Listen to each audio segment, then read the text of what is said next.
Oh yeah. With all they had to say about him. Let's do it. Herb wasn't biting his tongue about him either. Oh yeah. Nobody's going from that. You ready? Yep. I'm ready. And not in looks, but not in looks. He appear to be like, well, when I tell you. So does my cousin. but let me find out. Yeah, no. Like he would come up with like, I was so sore.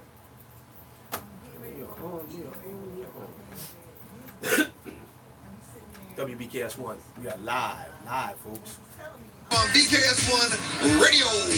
It's your girl Chanel, BKS1 Radio, and I'm here with the beautiful Marcel Bouvet. I'm paying you later. Hey, I'm the queen of comedy some more, and right now you're rocking with BKS1 Radio. BKS1 Radio Network. I'm here with the amazing Miss Tasha Smith. How you doing? I'm doing so good. Thank you for coming out. Yes. I really appreciate it. Hello, Denise Boutte. Hey, what's up? Shout out to BKS1 Radio. See you soon. Rick Sing's finest, J.D. Williams. I'm in the Savage Podcast Studio doing that BKS1 Radio. BKS1 Radio. I'm here with the legendary Mr. Dick Gregory. How you doing today, sir? Thank you. Thank you. This is Essence Atkins, and this is BKS1 Radio. Jamie Foxx, BKS1 Radio. What's going on with you? This is George Dr. Funkenstein Clinton from BKS1 Radio. They be doing the dog, y'all. Tuesday night, 9 o'clock, and you are now in the game. Welcome, ladies and gentlemen. It's 9 o'clock. I am your host, O-Dog, in the house. To my right, she is Coach V. And to my left, he is Short fuse, I can't go. We took a break last week, but we are back to talk and debate sports with you. Coach V, how was your week? How was your week off, I should say? It was good. Oh, guess what I did today? What's that? Hatchet throwing. Oh, we're going to talk about that in a minute. Ghost, how was your week off? I learned the skill. All right, we're going to talk about that. Yes, we're going to talk about that. If somebody suggested that to me, and I want to know how that was. We'll talk about that in a minute. Let's jump right into it because we know people's time is valuable. We're a little bit behind schedule, but you know how we do. 9:15 is usually when we get off. Clark Kent keeps calling. Shout out to Chill, Mr. Keep It Real. He's out there on his Clark Kent doing whatever he's doing. Shout out to everybody at WBKS1. We got something for everybody here. But tonight, it is all sports. Tomorrow, live in the site for the Cornerstone franchise. They come on at 9 o'clock. You know, we got the Cavs Warriors. You got the NHL Finals. Cavs take a 3-1. You got record-setting performance by Steph Curry. You got a ho-hum performance by LeBron James. Am I say that? Ho-hum? Ho-hum, yeah, ho-hum. So let's jump right into it. Before we jump into it, this day in sports goes in 1977. The Portland Trailblazers beat the Philadelphia 76ers for the NBA championship. It's amazing how they drug stuff out now, huh? Huh? It's amazing how far they drug stuff out now. What do you mean? Oh yeah. How many games they're gonna extend it to? Yeah. Let's see. In 2001, with a home run in his 57th game, Barry Bonds becomes the fastest player to ever hit 30 home runs. That's 2001. In 2002. Hitting his five. He hit 30 home runs already? In 57 games. In 2002, hitting his 587th home run, Barry Bonds passed Frank Robinson, becoming the fourth on the all-time career home run list. That was in 2002. And today's birthdays in sports, pretty famous people, folks. Very famous, historical. Tommy Smith, the American sprinter. Right there, Coach V. And he was born in 1944. And in 1945, former guest Dr. John Carlos was born. Isn't that interesting? Yeah. I didn't know they were born on the same day, a year apart. Yeah. And they both winded up on the podium in the 1968 Olympics. Wow. Coach V, Legend. repping for the track stars, track athletes everywhere. Yes. Put it up. You weren't here when we had a chance to interview Dr. John Carlos, were you? I wasn't here. It was an amazing experience. I can imagine. I mean, just to interview and speak with one of the historical figures in the civil rights movement and a giant in the civil rights movement, and really made a difference. Now, I have a T-shirt with him. Do you? Yeah. Yeah, he was very nice, very nice. Now let's jump into it. Obviously, we'll jump right into it. NBA Finals. We got special guests. You know, well, really, they're not guests. They're sort of family members now. You got Gerard Hector coming up later. You got Jamal Murphy calling in later. They're going to give us their expertise on the NBA Finals. But let's go back, Ghost. Let's go back because we were out last week. Let's go back. And let's go back to Game 1. Game 1, Ghost, where everybody's talking about it, still talking about it, even after Game 2. The J.R. Smith move. J.R. did no score.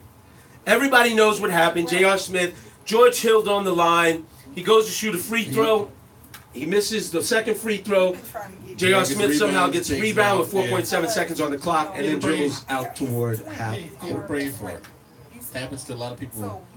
Happens to the guy in the NFL. What's the guy, the Vikings guy who took the fumble the wrong way and scored a touchdown for the other team? Scored a safety. But Ghost, in the Game 1 of the NBA Finals, it happens. People have brain freezes. Should it happen? I don't know. If you knew about it, it wouldn't happen. Should mistakes happen? Well, certain mistakes are somewhat. He won't be the first out there who forgot whether it was 2 outs or 3 outs, or who didn't know the score they were up. I mean, it's going to happen to somebody. It's picked a terrible time to happen at. But all he had to do was make the free throw. There you go. Now that was my second question, Ghost, and like I always say, Ghost and I have been doing this show for what, 7-8 years. Yeah. Yeah. So you pretty much predict where I'm going. I was going to ask you how much blame. Let me throw this to Coach V. Coach V, how much blame do you give George Hill for missing the free throw? I mean, I guess I could assign him just as much blame as I would J.R. Smith, because you're like an 80% free throw shooter. I mean, 81% to be exact. Okay, thank you, Stat Tech. This is your job. This is what you're paid to do. Like they always say, you got one job. One job. One job. So I as much blame as I could give to J.R. Smith, I would give to George Hill. But again, that wasn't the one thing that cost them to lose. Obviously it's a combination of things that led up to the loss. Absolutely. Because at the end of the day, they still have 5 more minutes to go. Now, I'm going to ask you this, though. When you saw, first of all, let's go back even the play before that. Because the play before that goes, LeBron James takes... Oh, and also on that missed free throw, yes, he did a lane violation that they didn't call. So okay. That free throw should have counted. He should have got the shot again. Oh, really? I didn't hear that. Did the NBA come out with that later? Yeah, they missed the lane violation by Draymond. Are you serious? Dun, dun, dun. So the shot shouldn't even count. It should have been he should have got another shot. Now that brings me to my point, Ghost, and I'm going to throw this back at you. I'm going to say, in the play before they got to the free throw, or maybe it's a couple plays before, LeBron James takes a charge. It was called a charge on the court. They go back in the block charge. They say we have to review whether he was in the restricted area. Right, the restricted area. Did you think he was in the restricted area? No. I didn't think so either. I thought it was quite obvious that he was not in the restricted area. I think what happened was you had 2 officials that looked at each other. One called the block, one called the charge. No. Okay. I saw a video of an ex-NBA official who said if it's a disagreement between 2 officials on the court, okay, you don't go to video replay to make a decision off there. You go to it's basically a jump ball between any 2 players that's on the court. Really? Dun, dun, dun. No, in watching this show, you probably saw the game. It was clear that he was not in the restricted area, and we all knew it.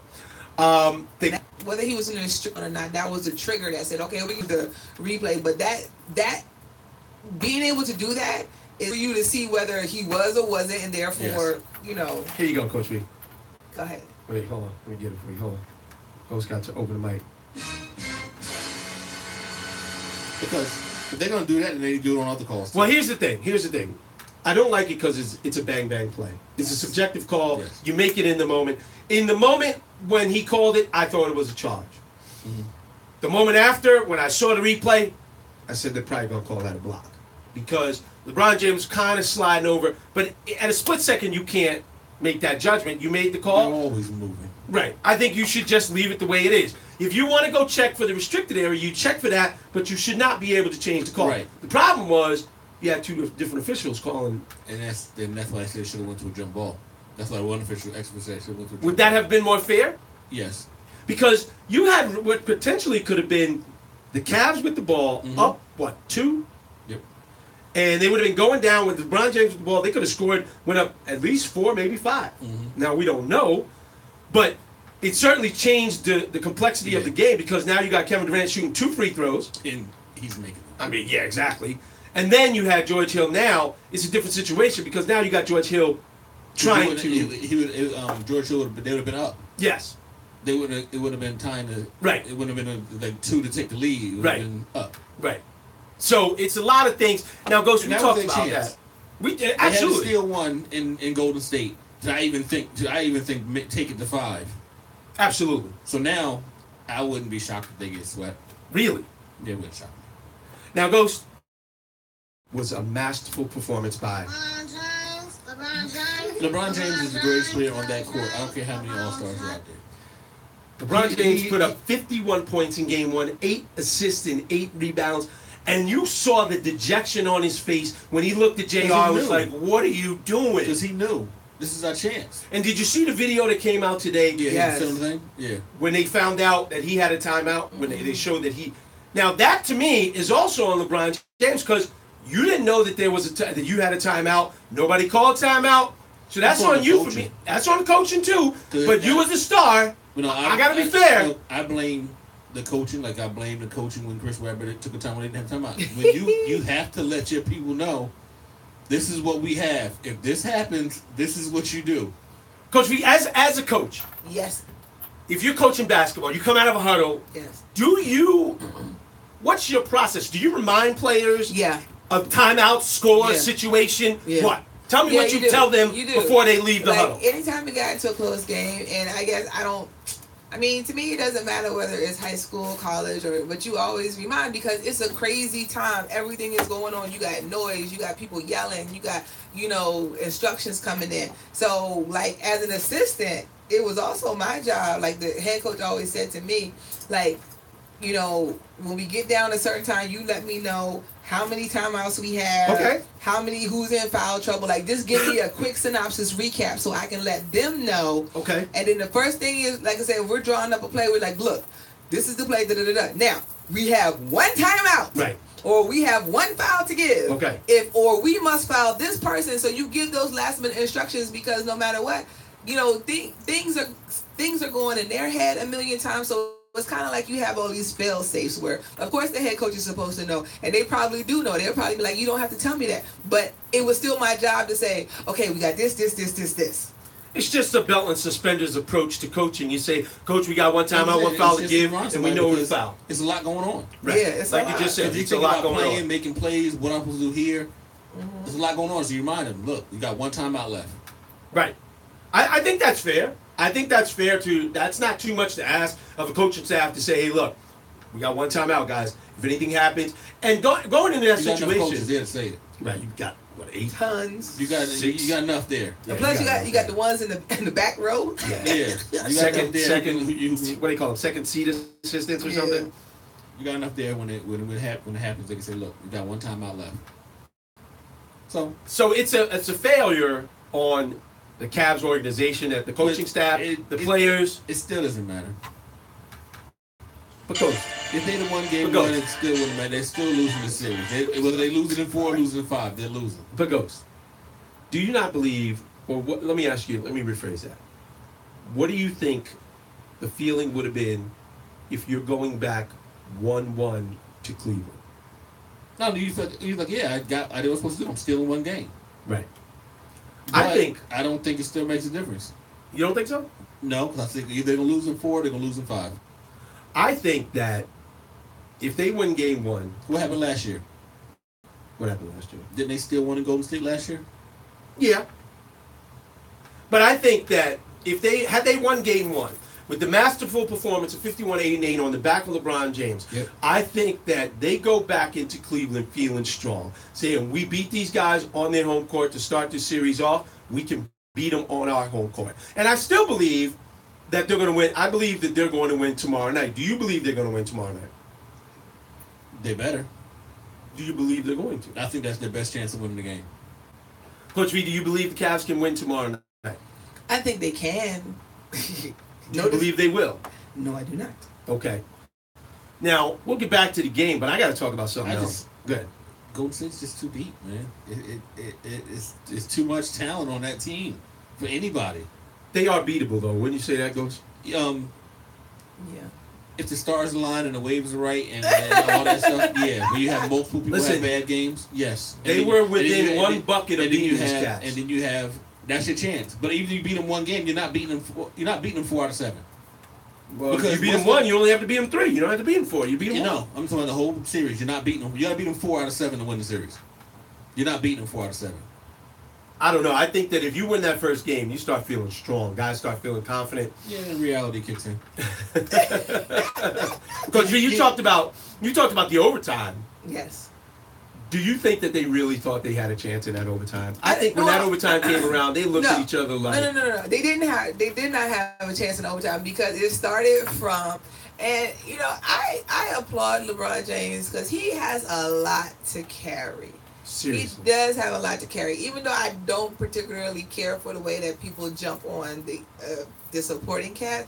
But if they played better, then it wouldn't be like that.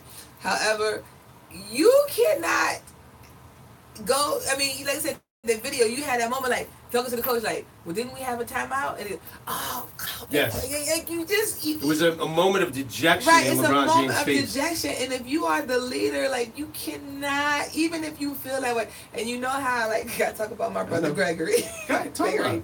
So they were playing in DCIAA championship. They were playing against Gonzaga. They were down by 21 at halftime. Okay.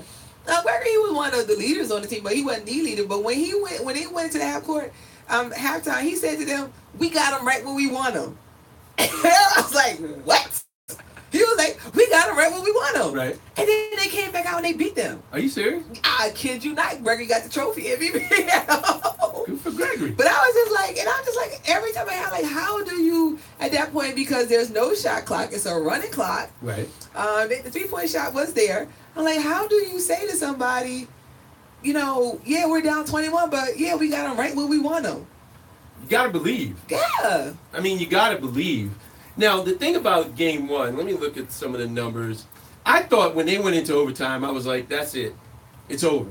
The game was over right there in regulation. Yeah, win regulation. Yeah, because you can't, I mean, and LeBron James looked completely exhausted. He played almost every minute, didn't he? I think he played all 48 with the exception of 34. So. No, wait, hold on. What are you looking at? That was game 2. Game 2, he played 44 minutes. Sorry, my apologies.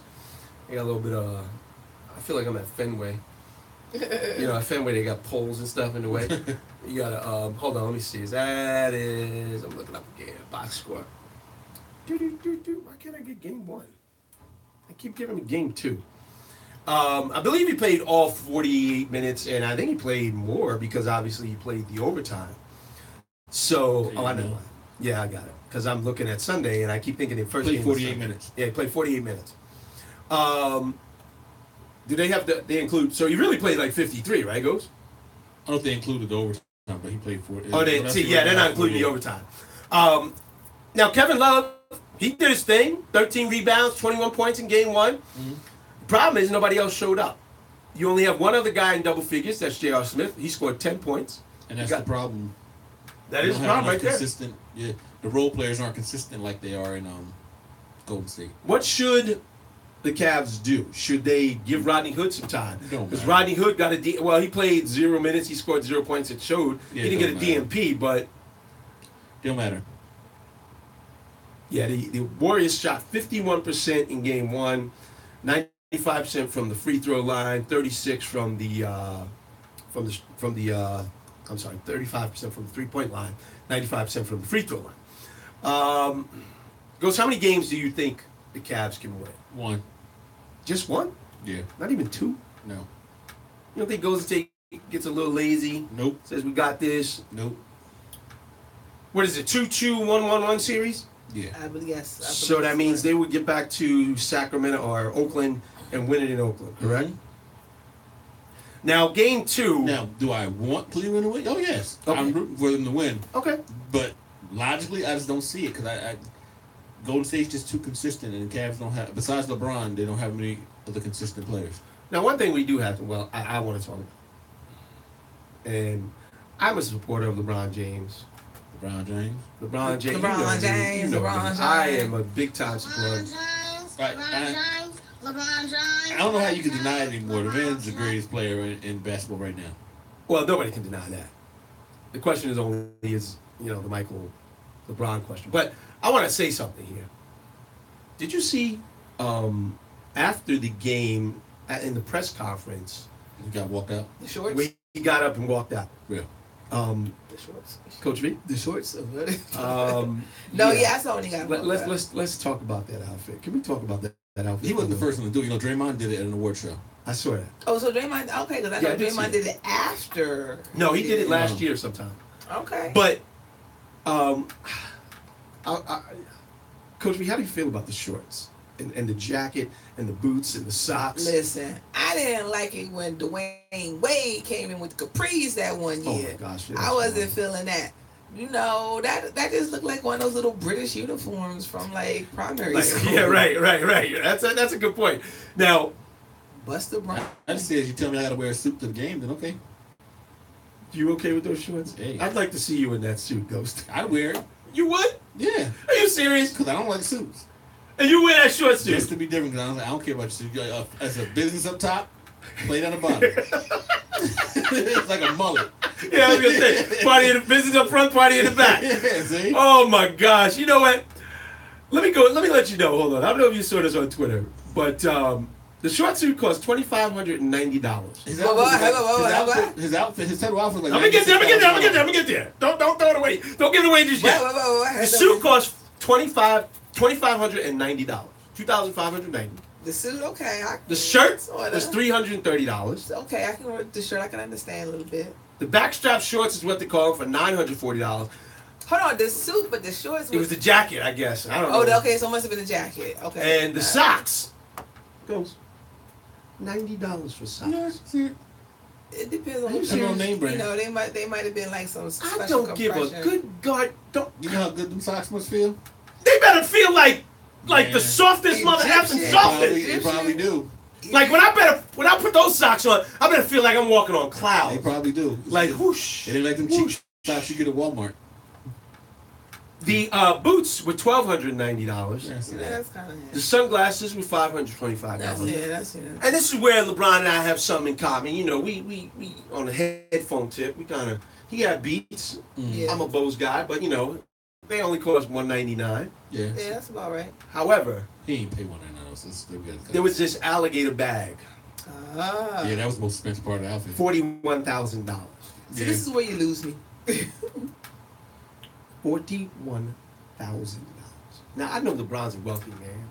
I know he probably doesn't have to work another day in his life, and he'll probably never run out of money. His kids ain't going to work. His kids don't have to work. Are you okay with spending $41,000 on a bag? If I had that much money as LeBron James, yes. Coach V, how about you? It's alligator though. Is that good? No. That's what I'm saying. It's not good. What does that mean? Is that good? No, it's not good. Like I'm not for the killing of the animals. Right, that's what I'm saying. I'm not for the killing of animals. Even just for a bag. I really, and I'm not saying I have a little bit of an issue with it. Right. Although it's funny, I'm not against fur. But I have but all my furs are faux fur. So okay. But I do have something with that. But that is kind of like the going rate for that. But like they say, you spend money on. Everybody has a different way of how they spend their money, what they're interested in spending their money in. So clearly, that is what he's interested in spending money in. If he makes $100 million a year, I mean, he can definitely afford it. So $46,000 is nothing. How much does he make per game? Maroon. What an ignorant amateur. 41,000. Listen, I have a rule that I operate under, and I'm trying to get it out to athletes because we've all heard stories of broke athletes going broke. But LeBron can afford it though. Can he? I mean, presumably you can. Yeah. I mean, but we know the stories. 80% of athletes are broke 5 years after their playing career is over. Yeah, he's not worried about that. He's not worried. Okay. He's not going to be broke.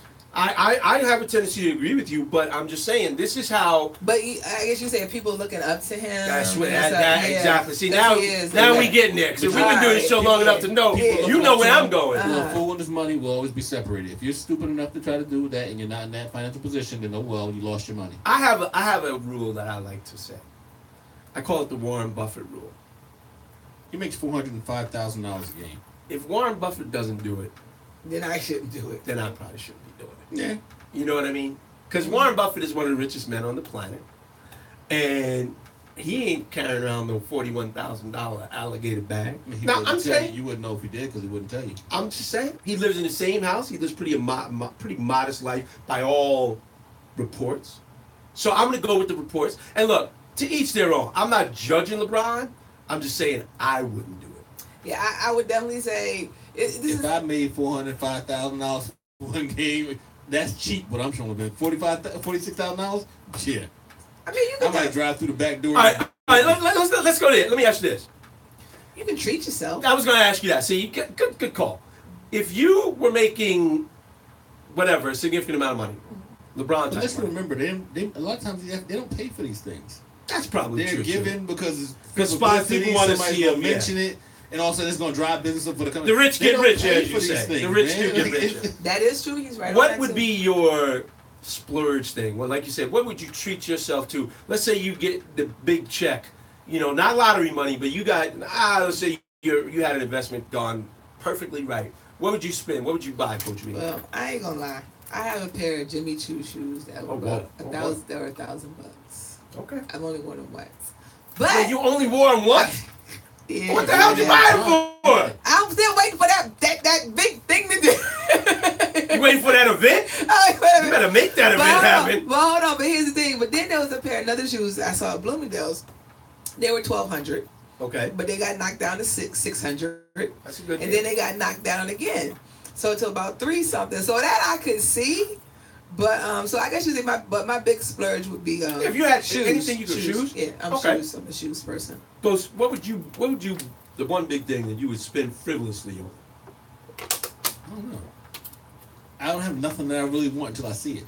Right. I'm more of a spontaneous person. Like I don't say, oh, I want this and I go get it. Wouldn't you buy some kind of health thing? Because I know health is your thing.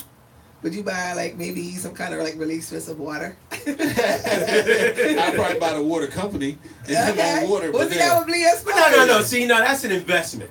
That's an investment that's going to pay return. I'm talking not about really a materialistic person. I mean, I don't know. I don't. Nothing really impressive. Would you buy maybe some type of vintage album, rap album or something? No, okay. You buy the Wu-Tang, the one copy? No. No, I don't know. I might splurge on. I don't know. It probably at least some kind of clothes. That's probably because I would probably buy more clothes than anything. In a Porsche. A Porsche.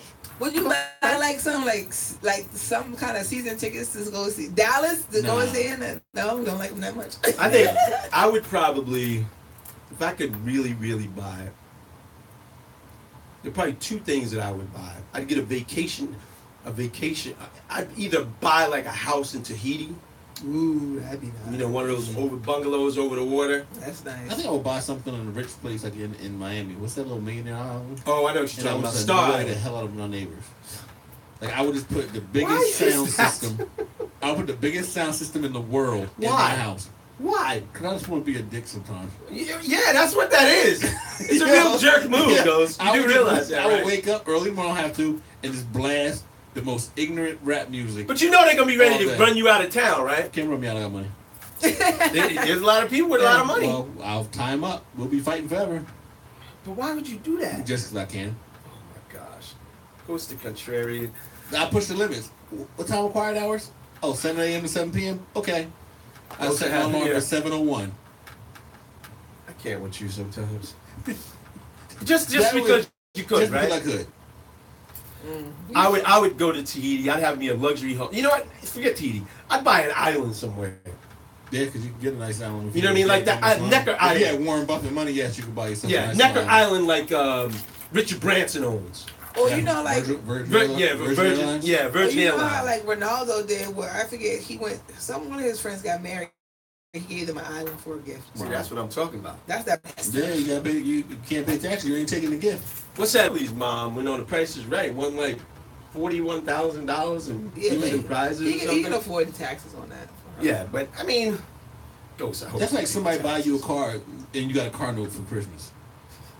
No. That's like I'm gonna buy my wife a car. What you? It's giving her money. Well, you ain't really. Account. If you buying somebody a car, and you're not really buying them a car if they got a car payment. You sort of helping them get a car. Yeah. And you're just putting really the down payment on it. And if you're married, then you're still just paying for this forever. See, like one of my boys back in the day, he did that. You know, he's the only person I ever knew who did that. He bought his wife a brand new Jeep Cherokee. Now, if you paid it off, then it's really a gift. Had it on there with a bow. He was paying the car note, though. Yes, you know.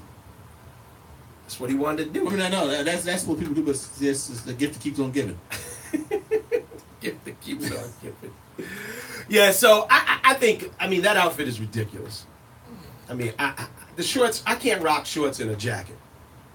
That's the problem with me. I could rock shorts and a button down. I could maybe put a tie on with some shorts, but I can't rock shorts and a sport coat. I just don't know that looks. And I rock shorts more than anybody that I know. I can rock shorts down to about 40 degrees. Yeah, we was talking about you, but What? Me and Goody. I went outside one day. It was cold. Right. I had on shorts, and I was like, "You don't wear shorts. It'd be Well, you know what? outside." You know what somebody told me, and I never really thought about this. You know, everybody who's watched the show, I'm a runner. See what I'm saying? Bragging. That ain't bragging. That's just facts. No. And somebody said to me, because I was wearing shorts to work one day, it was like 54 degrees, right? That's not bad. And see, but that's what most people say. Like, and the woman said to me, she goes, "Are you a runner?" I said, "Yeah." Why? She goes, "That's why you can wear shorts in the cold." I said, "Why?" I said, "Oh." She said, "Because your legs are used to it," which is true because I did a lot of running in the cold. You run a lot of marathons in the cold, and most of the time I'm wearing shorts unless it's really, really cold. So my legs are just, they don't get cold. Yeah, cool. I never really thought about that. So that's why I can wear shorts to a lower temperature than most people. I don't take off my shorts till like November. I take off my shorts the minute it hit below 70.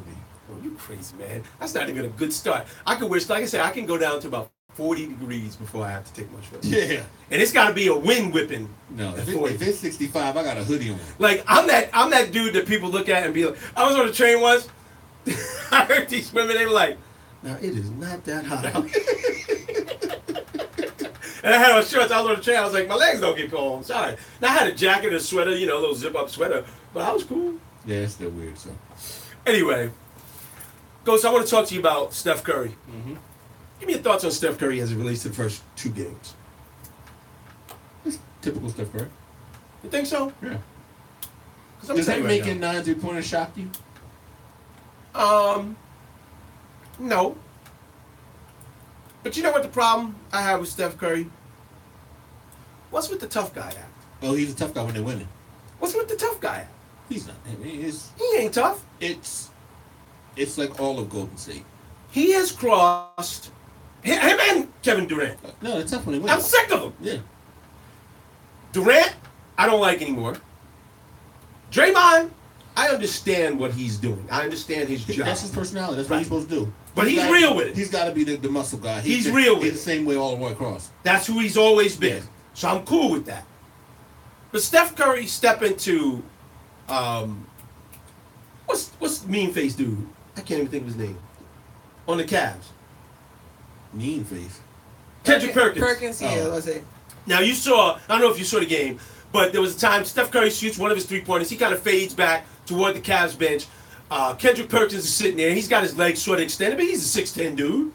And I guess Steph Curry took exception to the way that Kendrick Perkins was sitting. He didn't pull his legs back was in. His feet on the court? No. So then this is right. His feet were not on the court. Okay, then Steph Curry didn't stop fading back.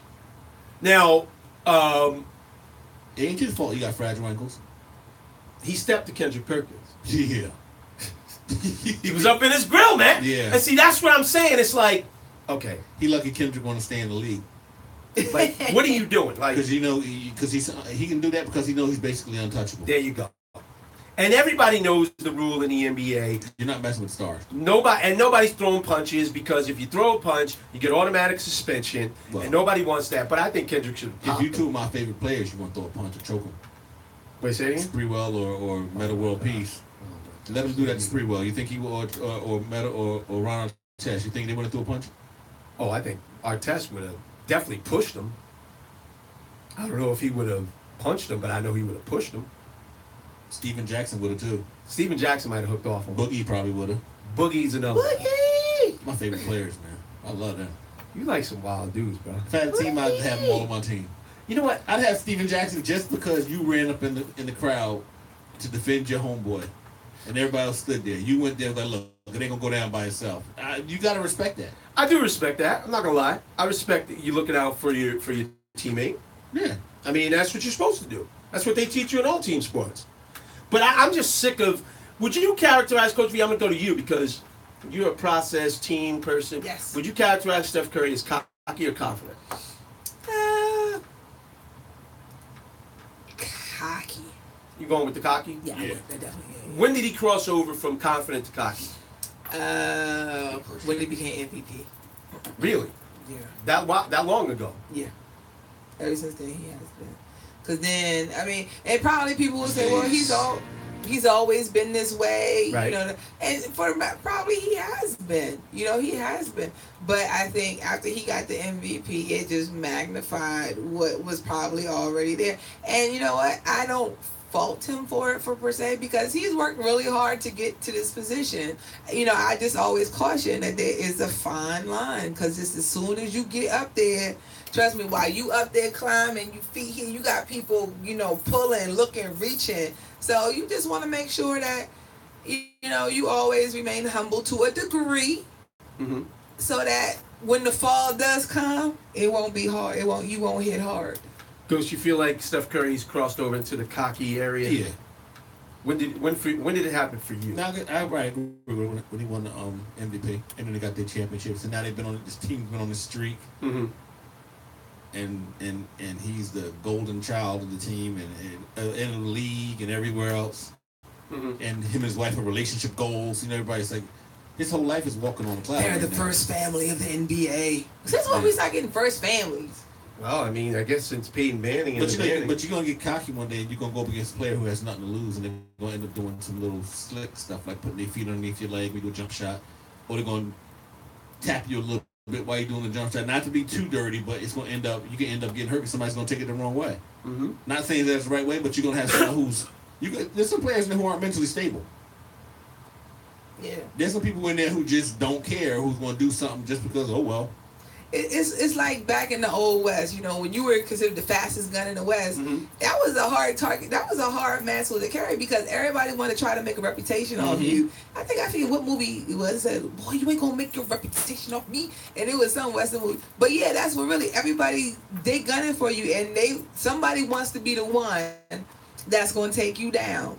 And when I say take you down, I'm being figuratively. Don't everybody think I'm talking about. No, I'm not talking about physical violence, just figuratively. So you just always want to make sure, realize nothing lasts forever. The time will come, and when it does come, just be gracious about it. Shout out to Drunk Falcon joining us down in the ATL. I just don't like, in the beginning, I didn't mind all the shimmying. He was right. The shoulders, it was fun. But now it's just dance. Mark Jackson had that first. That's true. Mark Jackson, well, they say everything that's old is new again, right? That's true. Ain't nothing so there's nothing original. Coach V, I'll jump to you. Thank you. What's your major takeaway from Game 2 on Sunday?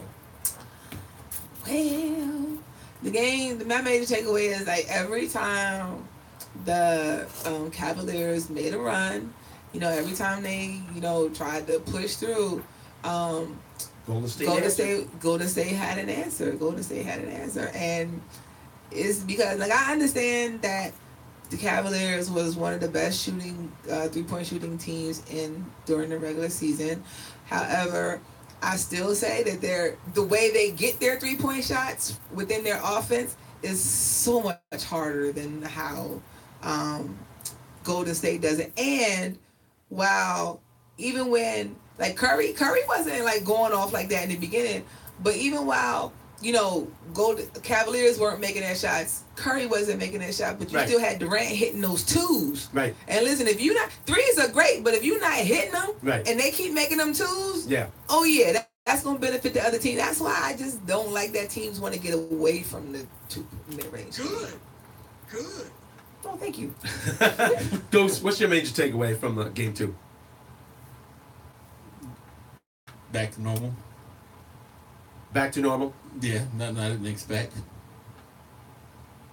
Right. I think the Warriors get a little sloppy sometimes. Do we know the Warriors remind me of? They do get sloppy. They remind me of the greatest show on turf. Yeah. When Mike Martz was the head coach of the Rams. Remember he said, "Oh, we don't worry about turnovers. We're just gonna basically outscore the other team." And then they catch up with you because you go over this team, you're gonna make turnovers and they're gonna score and they're gonna put you behind. Golden State at points, I think they get sloppy because they feel, well, we can turn the ball over 20 times. It don't matter because we can always shoot our way out of a problem. And then they wise up a little bit. Then they get a little. Once they get serious and they protect the ball more, you're not beating them. You gotta basically say they're gonna be sloppy the whole game for you to win, and they don't do that for a whole game. They might get you for 2 quarters. You might go up 25. Third quarter they can outscore you by 30. Preach. If they want. Preach. I mean, and they got outscored by 30. That's as if Klay Thompson start hitting shots. Klay Thompson's my favorite on the Warriors. Yeah, he's been silent assassin. He's been my favorite. He's a cutie.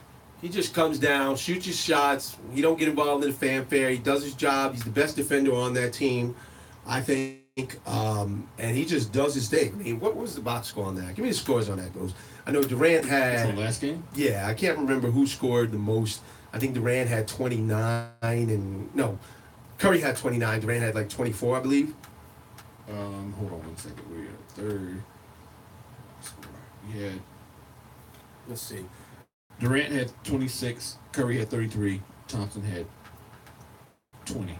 8 of 13 shooting. 3 of 8 from 3-point line. Curry was on fire. 9 of 17. Obviously, it's a lot of 3-pointers to take. You know, I think we really buried the lead though. And what was the lead? The lead is we got to talk about the real star of the game. JaVale mother effing McGee. 6'6". 18 minutes and he was perfect from the field. Yeah. You know, people brag on JaVale McGee. You know, on the TNT broadcast, they had Shaq and a Fool, and he was always on there. He put himself in that position. JaVale McGee used to catch a lot of hell from the Washington Wizards. Didn't he run the wrong way? He ran the wrong way. He's sort of a tall and gangly guy. You know, he kind of, you know, he looks awkward in his body sometimes. But JaVale McGee came out there and went 6 for 6, scored 12 points, did his job.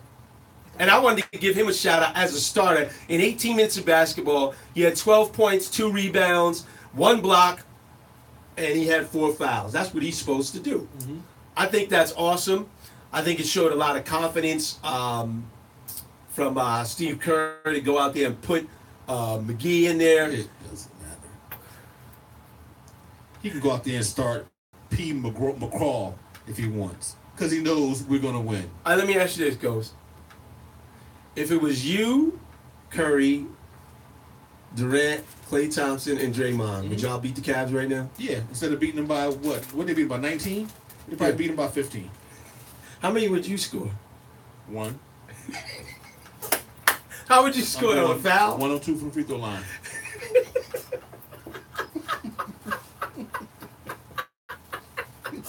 That's all I need.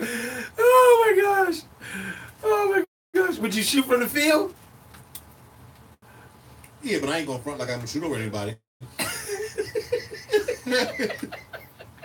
gonna get an and one. I'm gonna get a foul. The job did who would get fouled? Yeah, and make 1 or 2. Yeah. And I ain't gonna who I'm shooting over. Coach V, you and the 4 I mentioned, Draymond, Klay Thompson, how many are you gonna score? I ain't scoring. I'm just passing and rebounding. All right, now hold on. Let's put it to you this way. Let me put it to you this way. Let's change it up. Okay. We're going to throw Gregory in there instead of JaVale McGee. It's going to be Greg, Draymond Green, Kevin Durant, Steph Curry, and Klay Thompson. How many points is Gregory scoring? Oh, Gregory, he gonna be eating that up. Gregory gonna be trying to hit 35. He's just gonna be sitting here like this. Now wait a minute.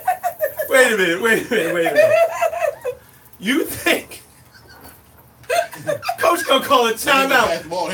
Yeah, exactly. Timeout, Gregory. What the hell are you doing? Because Gregory loves to pass, you know, because he is pass first to shoot, but shoot. When Gregory get hot, oh, you ain't taking Gregory's like right here. You're like, yo, play. You're gonna be like Kobe. Curry gonna look at him like Durant gonna be like, what's going on? They're gonna be running down the court. Gregory gonna be looking at Steph like, yo, I was open, man. ranking me like I'm 6'10". No. and I had Jordan Clarkson on me. What you talking about, man? No, Gregory, he prides himself on his footwork in the post, so he gonna be like, yo, I'm open down here, right? Oh my gosh. Now I'm gonna say if I was on that squad, I would score probably. I'm gonna try to get 4. Try to get 4 points. I'm gonna try to get a bucket and 2 free throws. But outside of that goes, I'm looking to pass. I'm just gonna give everybody the ball. I was a natural point guard when I played basketball. I didn't play at any high level, just a lot of street ball. But my position was point guard, and I actually enjoy getting players the ball in positions where they can score. Now I'm gonna have 12 to 15 assists. I'm only getting 1 point. I'm going to do it the foul one time. Yeah. But I'm shooting rock. If that motion offense, if the ball ever touch my hands, right. It ain't leaving my hands. They better don't pass that. That's what I'm saying. It's the perfect offense. I got my 15 minutes of fame. I'm taking every minute of it. I'm telling you. And I'm gonna do the Michael Jordan. You know Michael Jordan on 3-pointers? Yeah, like. The right nigga look like, why you shooting so much? Yo, speaking of Michael Jordan, the day that Curry broke that record, that was the same anniversary of Michael Jordan with his 6 threes in the hand. He was just like, that game. That was the same anniversary. Wow, yeah. That's crazy. All right, folks, we're going to take a quick break. Keep it locked here. WBKS1. We got more to talk about. We got our guests coming up in the next 20 minutes. The great Jamal Murphy, the great Gerard Hector coming up. We're going to talk a little bit about the Stanley Cup, and we're going to talk a little tennis. Oh, yeah, and there's still some NFL talk. Keep it locked. WBKS1.com.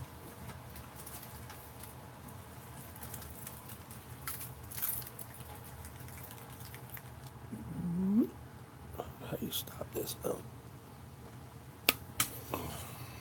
Yeah.